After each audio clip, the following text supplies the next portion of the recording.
السلام علیکم دوستو، کیا آپ جانتے ہیں کہ ایک ایسا پرندہ ہے جس کے سر پر ایک خوبصورت تاج ہوتا ہے جس کو ہدہد کہتے ہیں؟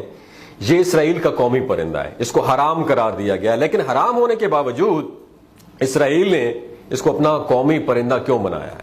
یہ وہ واحد پرندہ ہے دوستو جو صرف ایک جیون ساتھی کے ساتھ زندہ رہتا ہے، اس کے علاوہ کسی اور کے ساتھ ملاپ نہیں کرتا۔ یہ وہ پرندہ ہے جو حضرت سلیمان علیہ السلام کا درباری تھا، ان کے لشکر کے لیے پانی تلاش کرتا اور ملکہ بلقیس کی خبر بھی یہیں لے کر آیا کرتا تھا۔ ہدہد افریقہ، ایشیا اور یورپ میں پایا جاتا ہے۔ یہ انتہائی رنگین پرندہ ہے جس کے سر پر ایک خوبصورت تاج نما کلغی ہوتی ہے۔ پہلے سمجھا جاتا تھا کہ ہدہد کی یہ صرف ایک ہی قسم ہے، لیکن بعد میں اسے الگ الگ 3 قسموں میں تقسیم کیا گیا تھا۔ ان کو یورپشین ہدہد، مڈغاسکر ہدہد اور افریقی ہدہد کی کیٹیگری میں تقسیم کیا جاتا ہے۔ اور یہ درختوں میں اپنا بل بنا کر رہتے ہیں، اپنی لمبی چونچ سے درختوں کے اندر اپنے گھروں کو کھود کر بناتے ہیں۔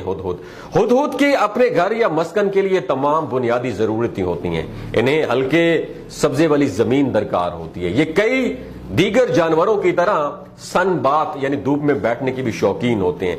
ہدہد کی خوراک زیادہ تر کیڑے مکوڑوں پر مشتمل ہوتی ہے۔ یہ چھوٹے رینگنے والے جانور مینڈک اور پودوں کے بیج اور بیر بھی کھا لیتے ہیں۔ یہ درختوں کی کھدائی کے دوران برآمد ہونے والے کیڑوں کو بھی کھا جاتے ہیں۔ ہدہد علاقے میں حاکمیت کے لیے بھی جانے جاتے ہیں۔ یہ اپنے علاقے میں دوسرے نر کو برداشت نہیں کرتے۔ اپنی چودراہٹ کے لیے یہ اکثر آوازیں نکال کر وارننگز بھی جاری کرتے رہتے ہیں۔ نر ہدہد ایک دوسرے سے لڑائیاں کرتے رہتے ہیں، ان کی لڑائیاں اکثر خون ریز ہوتی ہیں۔ یہ ایک دوسرے سے فائٹ کرتے ہیں، بعض اوقات تو ایک دوسرے کی آنکھوں کو نوچ کر ایک دوسرے کو اندھا بھی کر دیتے ہیں۔ بعض اوقات اور مادہ ہدہد بھی لڑائی کا حصہ ہو سکتی ہے۔ ان لڑائیوں میں ہدہد جان بھی گنوا دیتے ہیں۔ اسرائیل کی جانب سے ہدہد کو اپنا قومی پرندہ قرار دیا گیا ہے۔ یہ فیصلہ ایک مشہور ووٹنگ کے ذریعے، پاپولر ووٹ کے ذریعے 2008 میں کیا گیا تھا۔ قومی پرندے کے لیے ووٹنگ کرائی گئی۔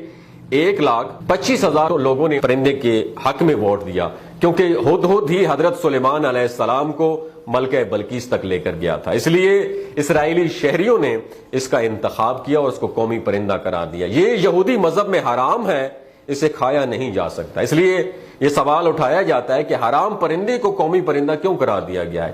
مولانا جلال الدین رومی حضرت سلیمان علیہ السلام کے دربار میں ہدہد کی موجودگی کو دلچسپ حکایت میں بیان کرتے ہیں۔ وہ اپنی حکایت میں ہدہد، حضرت سلیمان علیہ السلام اور کوے کے مکالمے کو اس طرح لکھتے ہیں کہ اے پیغمبر، تو مجھے اپنے لشکر جرار کے ساتھ لے کر چل تاکہ میں پانی کی ضرورت پڑے تمہیں تو میں اس کی نشاندہی کروں۔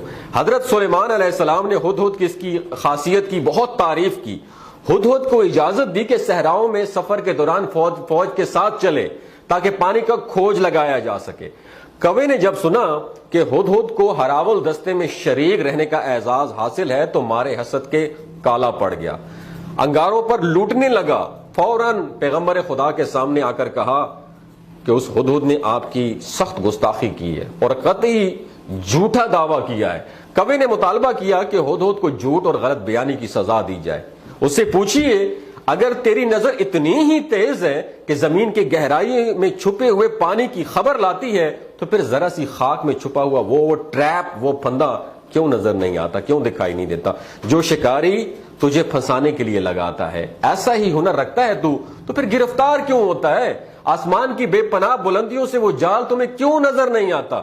کوے کی یہ بات سن کر حضرت سلیمان علیہ السلام نے ہدہد سے کہا، اپنے دعوے کی صداقت کا ثبوت پیش کرو ورنہ پنشمنٹ کے لیے تیار ہو جاؤ۔ ہدہد نے بے خوف ہو کر عرض کیا کہ اے بادشاہ، ناراض مت ہونا، بدنیت دشمن نے حسد اور بغض میں جو میرے خلاف بات کی ہے اس پر دھیان نہ دیں۔ اب رہا یہ سوال کہ مجھے وہ مٹھی بھر خاک میں چھپا ہوا ٹریپ یا پندہ نظر کیوں نہیں آتا، تو اس بارے میں کیا عرض کروں؟ اگر اللہ تعالیٰ کی حکمت و مرضی میری عقل کی روشنی نہ بجھائے تو میں یقیناً پرواز کے دوران وہ حقیر پھندا، وہ ٹریپ بھی دیکھ لوں، لیکن جب میرا وقت مکمل ہو جائے، پورا ہو جائے، تو نگاہ کی خوبی وہاں پہ کیا کمال دکھائے گی؟ ایسے موقع پر عقل کام نہیں کرتی۔